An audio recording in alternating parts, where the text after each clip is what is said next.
Abrar palvan zor palvan Surhan mesiyatlar qaran yarashgan Ay zarrachili tuman bilan uloq deya talashgan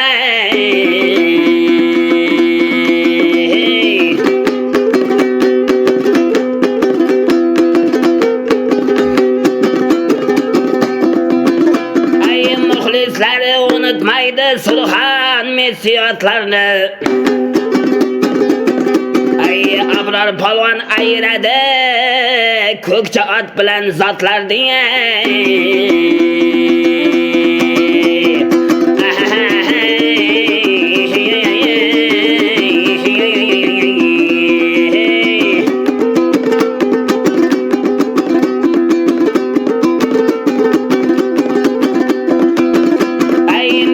Surxon ko'kcha qaran otlari Ay abrar palvonga qarang joylashgan Ay yakabog'din ori uchun palvonjon ey palvonjon davralarida uloq tegay talashgan